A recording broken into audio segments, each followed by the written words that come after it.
Ooh, it says stream is live. And the stream is live. Welcome, everybody. Here we go. Welcome to the Sales Slap podcast, where we hit you with the hard truths, bold strategies, and expert insights you need to master the art of selling. And who's leading the charge? Meet your hosts, Rick Denley, Simon Hares, and Scott Donald. Get ready for real talk, expert advice, and game-changing strategies. Because in sales, you don't just play, you slap. Let's dive in. Yeah, let's dive in. Welcome, everybody, to this edition of Sales Slap. You've already heard about your host, and we have an incredible guest on today, Carole Mahoney. Carole, Yay! Welcome. I can't tell you how excited I am to have you on, and I know Scott and Simon just talk so highly of you. I'm going to read a little bit about Carole to start with right now. You say that you grew up in a family of business owners, and entrepreneurship is in your DNA. I want to learn more about that. And I'm going to skip around your bio here because it's like this big, because you've done so many great things.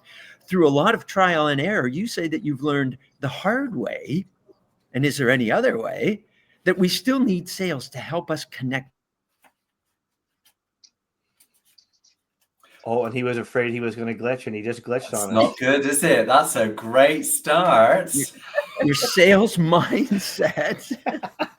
Yeah, you know what? We're going to get through this, but we're getting an ice storm right now where I'm located in lovely Toronto. So yeah, we're getting it tomorrow, so I hear you. Yeah, we're going to get through it, people. That's what we will. Do.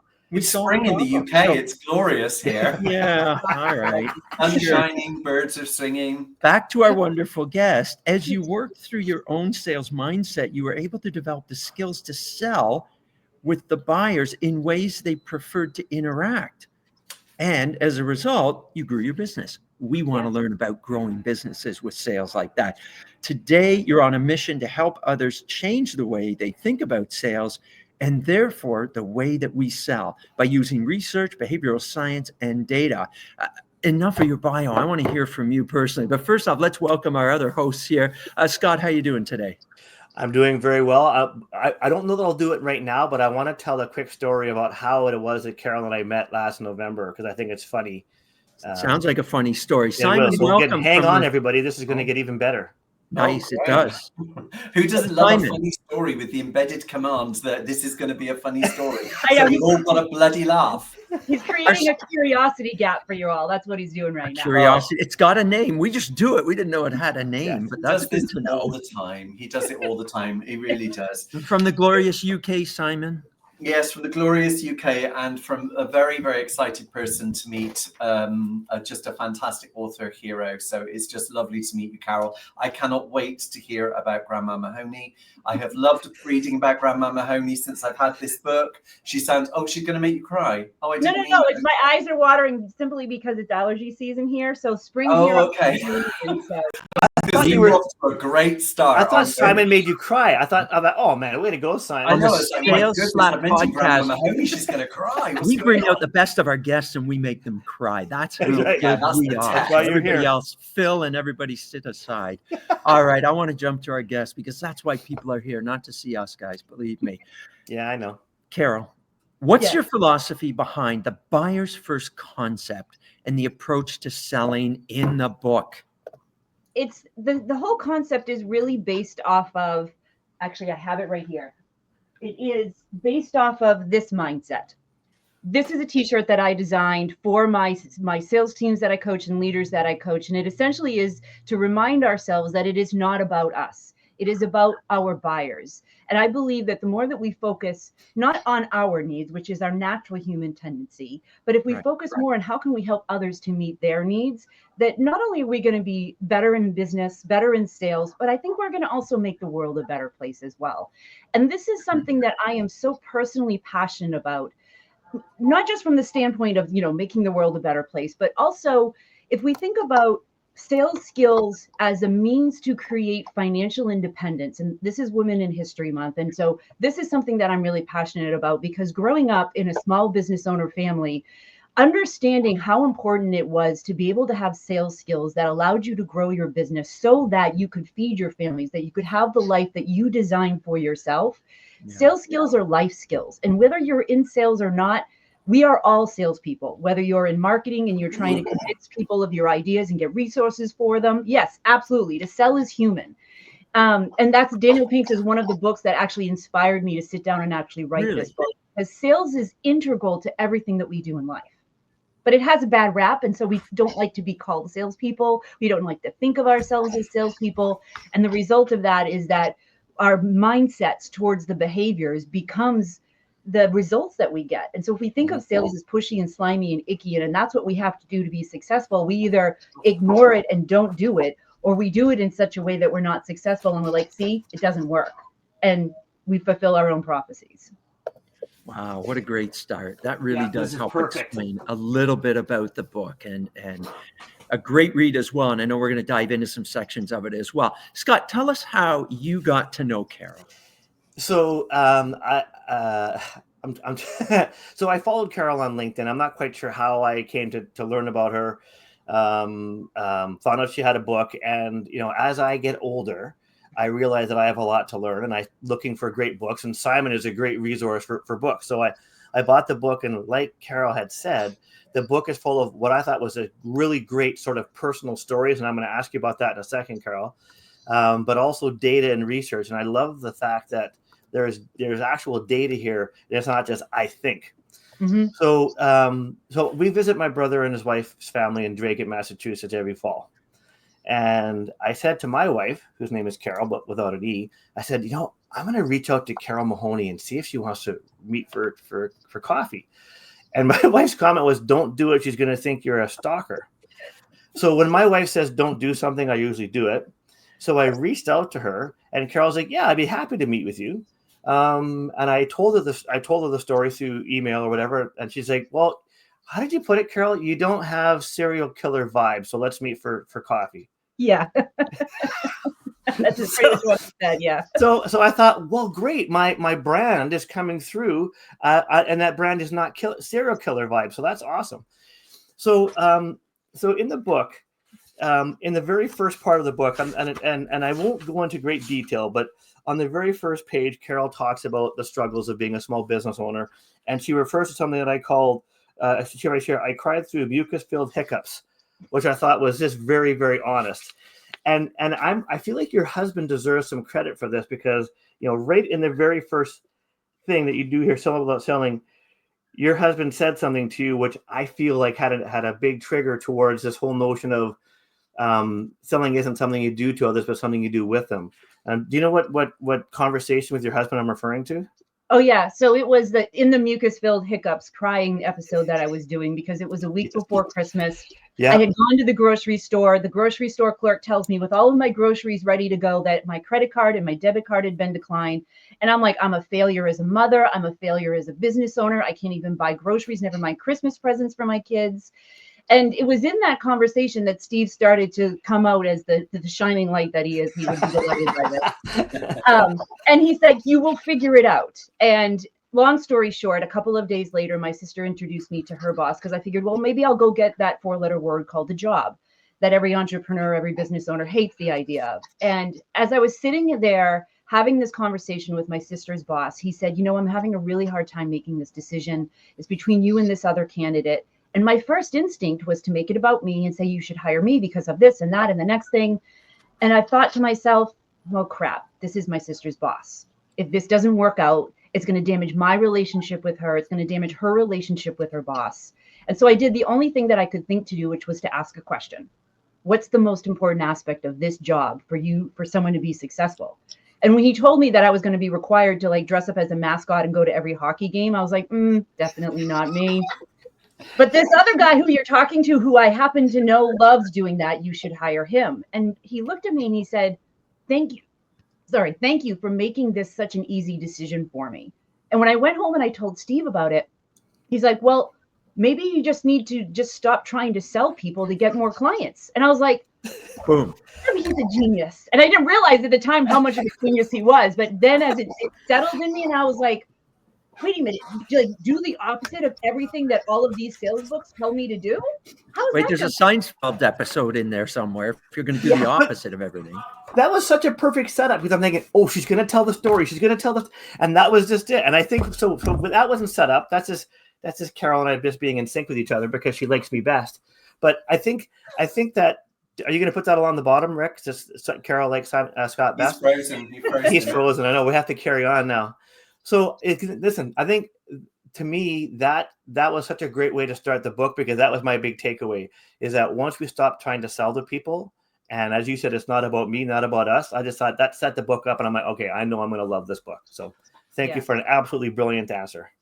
And I have to give this credit to Steve for it. And he is so like, when I was writing the book, he's like, can you read that part where I'm in it again and again? I think me. No, like you're kind of going against the whole vibe here, but all right, I'll read it to you again. And I think that we talked about this at coffee, which was actually tea. But I feel like that Steve and I are kindred spirits, and we would get along, because he has that same sort of subtle, humble vibe that I exude.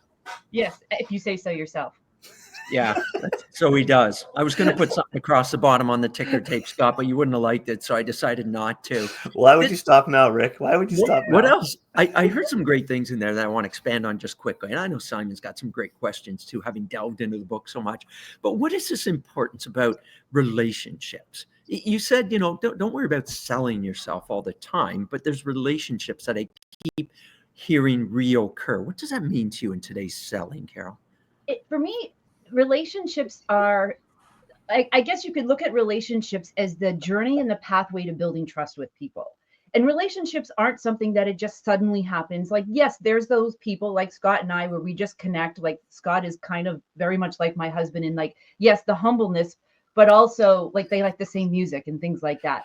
But for me, relationships are like these small little steps that we take, baby steps, if you will, that start to build up a relationship until suddenly you realize, you know what, I would trust this person with my business. I would trust this person with my children. I would even go on vacation with this person. And we suddenly realize that we've developed this relationship, and it has to also be intentional, right? Like it's that intentionality about putting that other person first and seeking to understand them more rather than seeking to be understood.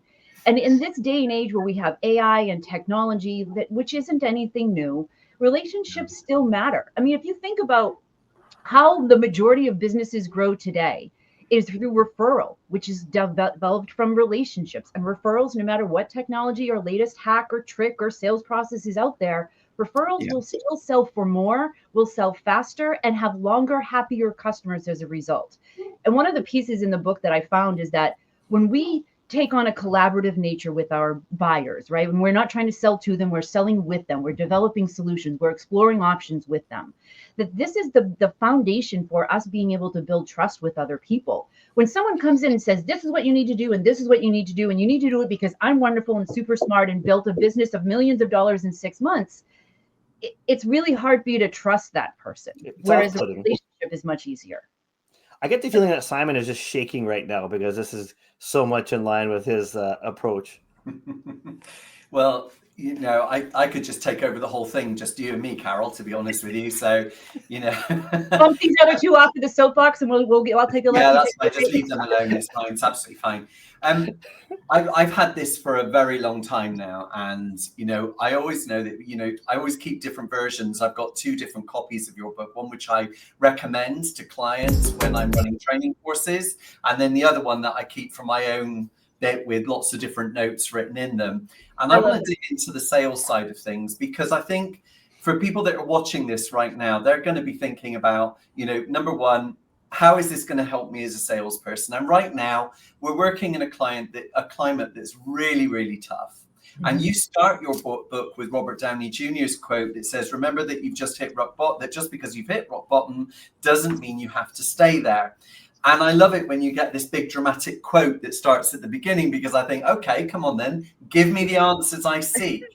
And for years and years, when I was trained to sell, and I was trained to sell by some amazing people, they were built around philosophies, and those philosophies were threefold. The first was, we must always understand that, yes, people buy from people, but actually they buy from people that they trust, they like, and they believe in. So people buy from people who are like themselves, hence the relationship. People buy from people that they trust, that they have that relatability with, that they are credible, reliable, all of those things, and then that they can back up what they're saying. they can substantiate. So we've also got this concept that not only do people buy from people that they trust, like, and believe in, but also those people that will help make the money, save money, and reduce their risk. And in order to do that, you have to think like a buyer, and that's tattooed into my brain. So when I look through your book, I love the way that you've got these self-reflection pieces that are in there, these questions that actually on pages 20 and 21, there are these reflection questions that ask you what you think about sales. The most powerful for me, it's not necessarily around the cliche question of why do people hate salespeople or what do you dislike about it? The question I love the most is where does that dislike or belief about sales come from? And it really digs into this understanding as to why people just don't like salespeople. And it's about basically taking those first steps into, if you are stuck, thinking more like a buyer. So my question to you, amongst many others, is when sales think about maybe changing their mindset from that traditional sell first, sell, buy my shit kind of approach, where do they start? Where's the best place for them to start in a buyer first, buyer centric approach to their sales? Yeah, I call this a cognitive behavioral approach to sales performance. And if you understand what a cognitive behavioral approach or cognitive behavioral therapy is, it is recognizing the negative thoughts and beliefs that we have and changing them into something positive. But in order to do that, we have to become extremely self-aware where it starts from. I recently did a workshop with a colleague of mine, Renee Rodriguez, and he had us go through this exercise that's very similar to a cognitive behavioral approach, is to identify, like, what is the value that's most important to you? And where does that come from? Like, where from the ages of 9 to 13, did you have an experience with someone or something that created this value? And it's very much like the process that I take salespeople and sales leaders and business owners through is it's a little bit, it's not a little bit, it is therapy, where we're first becoming aware of, all right, so what is your perception of sales? What do you think it takes to be successful in sales? What does a salesperson mean to you? And then understanding what that is. Now, 7 out of 10 people, according to Daniel Pink's book, Sell is Human, still think of sales as something pushy, slimy, and sleazy. That comes from an experience somewhere in our lives. You know, for example, my first experience with sales was I grew up in a business owner family, and I would hear at the dinner table every night my grandparents coming home and complaining about all of the salespeople that would come into their shop to try to sell them something or didn't follow through on their promises and how they were all shysters and this, that, and the next thing. And then my mom moved a used car salesman in with us, who was the worst of the worst, like the worst of the worst.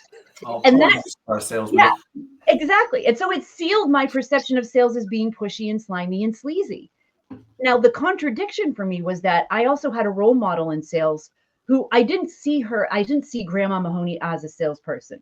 I saw her as someone who would do whatever it took to get what it was that she needed to help people, to make things happen. But in my mind, that wasn't sales. That was just helping people, right? And so I had these two contradictory sort of perceptions of sales. Unfortunately, it was the negative one that won out for me. And it wasn't until I started my own business that I realized how much it was impacting me personally in my business, like literally at the grocery store. That was my rock bottom moment. But it was as I started to become aware of these things, and I actually hired a coach. I actually did get a therapist. Like I did all of those steps in order to start changing this belief system that I understood was now holding me back, and that I could find a way to sell that felt real and authentic to me, and not have to follow the pushy, slimy sales tactics that are so prevalent still in sales today. Except now today, it's AI is going to do that for us. Good. Slimy AI. Slimy AI. Slimy AI. Exactly. We have a product name. It's AI. New product name, Slimy AI. Slimy But AI. the problem is that when we apply technology to these methodologies, we're just scaling crap. Garbage in, garbage out. Totally. Wow. Hang on a minute. Hang on. That's got to be there. Are you kidding me? Hey. Gail, Right, we're done, Carole. That's it. You've peaked. all right. That's it. Okay, everybody. I had a mic, Have I a will good drop weekend. it. We're scaling crap. Thanks for joining us, everybody. Scaling crap, and we're out. So let me ask Carole, if we know that we have 60,000+ thoughts in our head, 80% of them are negative to ourselves, and so on. What did you do, or one one tip as salespeople, what can they be doing to make them feel more positive about themselves, the role they play in an organization? That's a One great thing. question. How do we get more positive? So say you become aware of the fact that you have this perception of sales, like you don't like picking up the phone and calling people. And so it's thinking about where does that come from for you? What belief does that come from? What experience is it that you've had? And then start either applying logic to it is one technique that you can do. Like, is this really logically true? Or another technique might be, if someone else were doing this, your best friend, would you think the same thing about them? And kind of applying a relational sort of a logic to that. And then there's also like the worst case scenario. All right, let's say that I do pick up the phone and they do hang up on me and they call me all of these bad names and bad words. My dog still loves me. It's not the end of the world, right? And so like, what's the worst that could happen? And how bad is that really? And so these are some of the just kind of mind hacks, if you will, that we can apply to ourselves as we're going throughout our day. And sometimes you just need a Steve to be able to say to you, hey, maybe you should just stop selling people in order to get more clients. There's a lot of different ways it can happen. Great point. And I know Scott wants to be Scott instead of Steve. Rick, can you put my dog still loves me at the bottom? Because I think that's my takeaway from all of this. Right? is that, but so what's part of what I hear, and I'm kind of wrestling with this as my own philosophy, is that I feel like what you described is so many salespeople fall back to this old notion or old model of what sales should be like. And I think you and I may have talked about it before, is this notion of like, don't put your sales hat on.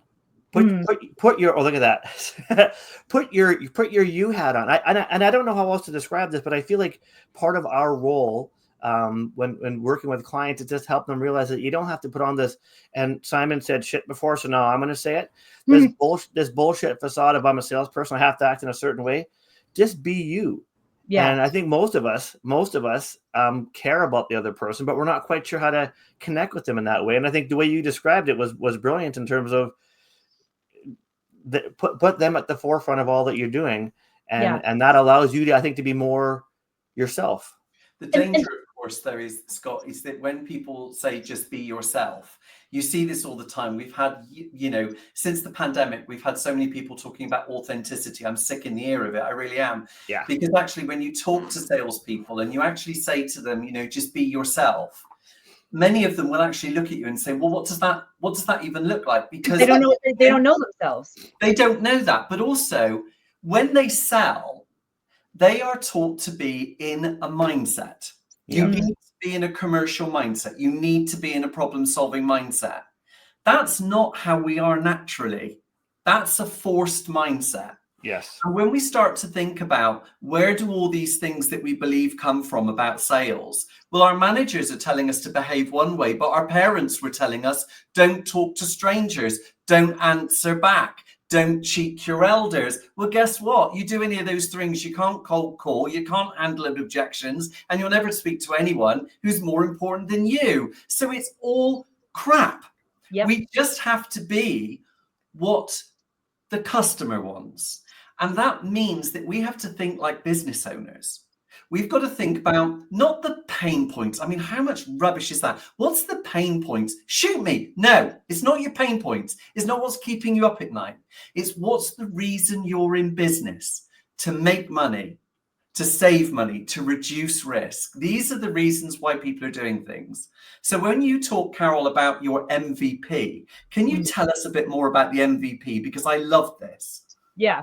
So MVP, if you've read The Lean Startup, means minimally viable product. So I've taken that and kind of squared it a bit. So yes, there's a minimally viable product. There's also, a minimally viable, like who's the buyer that you're going to sell to? The minimally viable, like what do you know about your persona, the buyer that you're trying to attract, as well as your product, as well as your process.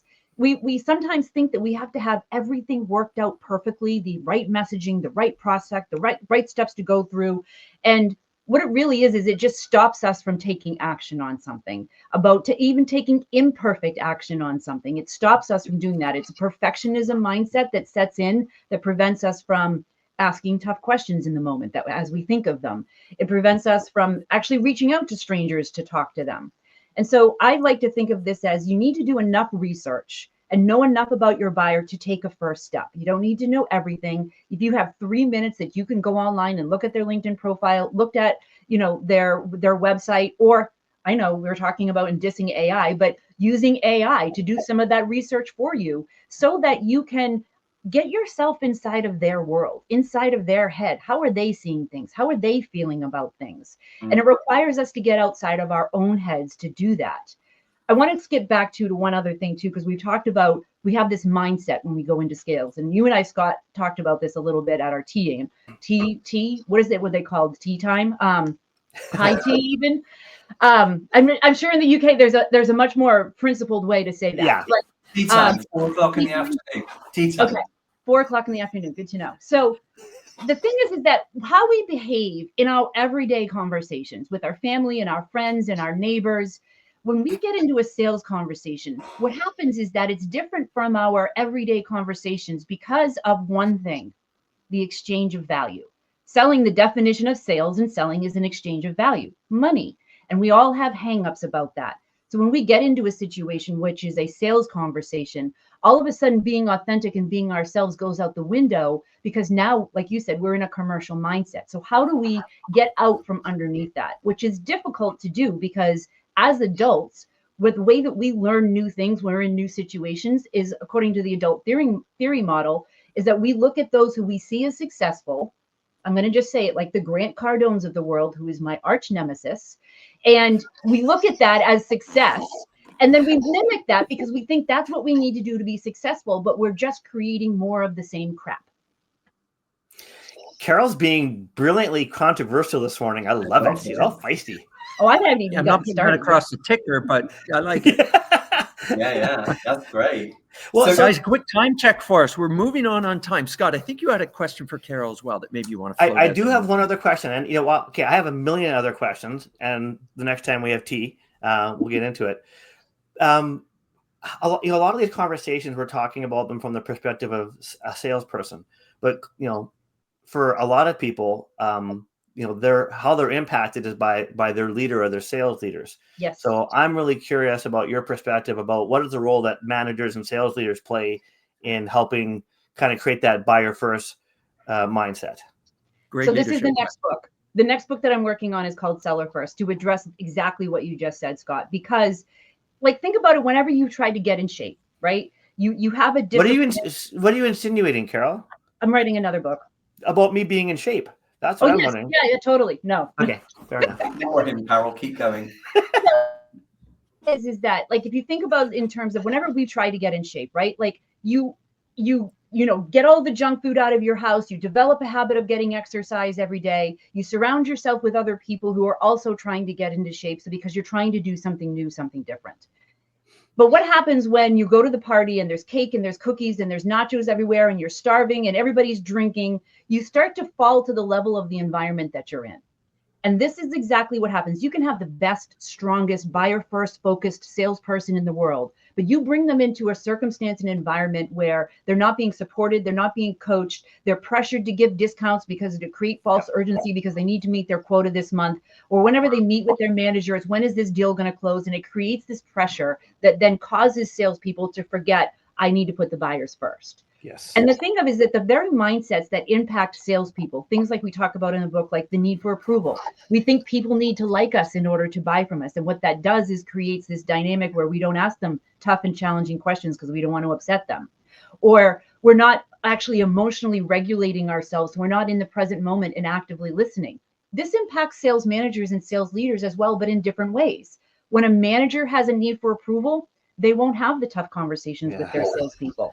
When a manager is not fully present and regulating their emotions, they get overexcited about a deal and then they step in and start rescuing the salesperson or saying that you need to offer a discount, which actually has to do more with the supportive buy cycle. Like how we buy is how we sell. Right. Happens with managers as well. You just need to give them a discount to get it over the line. And so they're throwing the cake and the cookies and the pizza at their salespeople who are trying to do the right thing and stay in shape. And Scott's just eating it all up, right? I know. I'm so weak. That is a brilliant point on leadership. Anything with cheese on it, I'm done for. I'm the opposite. Carole, that is a great point. Thank you. Listen, we're really getting close on our time, but the discussions have been so great. I want to give our hosts here an opportunity as well to share or quickly, pipe in on anything else at the moment. Simon, it's been a great session. What else you want to share from Carole's feedback here? Do you know, I just think we should, I really just want to feed off of what Carole has been talking about. This whole buyer first, think like a buyer approach. It is right in my wheelhouse. It really is. And I am very, very excited about your next book, Seller First. When is that due to drop, Carole? Oh, dear Lord. I am. No pressure. When are you going to get that over the line? Our show's accountability as well. Discount on it too. No, so I think I'm planning for, this is 2025, 26, probably 2027. I'm doing the research for it now. I'm doing the sort of case studies, testimonials, and working on it now. I'm working with both small business owners, established companies, and large companies, is the impact that this has. I'm working with my data partners at Objective Management Group to start pulling some of the data that's behind this. We've already done one sort of analysis on it. So I'm planning on 2027 to have it out and into the world, because I just look at this as the major block that's causing salespeople to keep repeating these bad cycles over and over again. And managers are just as frustrated. Like, I've worked with managers who have said, look, I don't want my shortcomings to become the collateral damage to my team, because they recognize the impact that they have, whether good or bad. And that there are managers out there who understand that their job is to create this bubble around their team from all of the corporate shit that's rolling downhill, so that they can focus on their buyers. Well, it does only roll one way. Yes, that's true. That's 3 shits in one podcast. We're on. And only the first one for me, so I did. It's funny because I tried to type into the LinkedIn comments to, like, I said, oh, maybe I should not cuss. LinkedIn wouldn't let me use the word cuss. Like, it was like censoring me. I'm like, oh, geez, we're gonna get. Well, listen, Carole, as we said, this is a safe place to cuss, and I will just say this. I'm like Simon, I think, and I'm like Simon in a lot of ways. Simon is my role model that I aspire to be. But I tore this book to shreds with underlines and folded pages and I'm going to wrap it up by saying that, and I've said this before, that I love the sort of the scientific approach that you take to sales, and also this notion of it's not about us, it's not about our product. I would encourage salespeople and sales leaders that if you are truly serious about making 2025 a good year, and it's not a hope, it's something you need to do, that this book is one of those things that will kick you in the, can I say ass? It'll kick you in the ass and get you on back on target. Yeah, I want to say one other thing too, because I've done keynotes, I've done so many talks about this, and had people who've come up to me and said, I just used one question from your book and it changed the entire dynamic of the conversation. And that's exactly it. And that's why I wanted to take this scientific approach to it, and not just in theory. Like, that's why 2027 is my target date for the book, because it's not just enough to do the research. I'm going to test it out on myself. I'm going to be the Marie Curie of the sales world, where I'm probably going to poison myself and trying all of these things out. And then I think you'll be okay. Yeah. And then the clients who come to me, I'm like, are you willing to? What's the worst that can happen? Yeah. What's the worst that can happen? Exactly. If that's one thing that anyone takes away from this, is that if you take the book and you find one thing that you can implement to experiment with, that's for me what sales is all about. It's a big, huge psychological, scientific experiment that we petri dish. It's a petri dish. Petri dish. Exactly. Well, and Carole, we know that if we don't change anything, nothing will change. So by all means, take away one of the many good nuggets here. And I'm going to do a quick recap. Then I want to know where everybody can contact you for more information.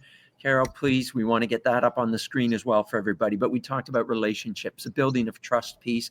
And Simon added that, the trust, like, believe in before anybody will buy. Think like the buyer. The reflection questions from the book that Simon mentioned were brilliant as well. We have to look at those. Remove those negative thoughts as a salesperson. After all, what's the worst that can happen? Try something new going forward. And leaders, which I'm always harping on, get behind this buyer first support of your salespeople. That's so important as well. Carole, people are going to want to know more about this. Where can they reach you? What's the best way to get a hold of you? So the best way to get me on social media is on LinkedIn. It's really the only social media site that I pay any kind of attention to most of the time. If you really want to follow my political rantings, you can find me on Facebook, but I don't necessarily recommend that. And Then there's my website, which is the corporate training site is unboundgrowth.com. But if you find me at carolemahoney.com, that's where I have a lot of those resources for the book, as well as you can book me for your next speaking engagement. And also, just while we finish, Clive Price has put a comment up, and this is just for you, Carole. It says, "You just be yourself and swear whenever, Carole." What a lovely place to wrap up. Thank you, Clive. Which is absolutely incredible. Carole, we've loved having you on, and I know others are going to reach out to you now to find out come more back. as well. Yes, Absolutely. please. From all of us here. Because it's called the Slap Podcast, I'm coming back. We got to get more slaps in there, believe me. So Slap we of the really day. enjoyed our time. Thank you for Thank you, attending the Carole. Sales Slap podcast. Feel free to reach out to your hosts, Rick, Simon, and Scott, and our Carole. guests from this episode for more information. We look forward to seeing you next time. Thanks, everyone, and we are out. Thanks for being part of the Sales Slap episode with Carole. Thanks, Everybody, everyone. take care Everybody. as the storm sets in here. I think I made it through, and You the did it. internet didn't die on me. So I'm next. So thankfully, this is my last Yeah. online thing hang for the tight, day. be well. We'll see you again soon, everyone. Bye for now.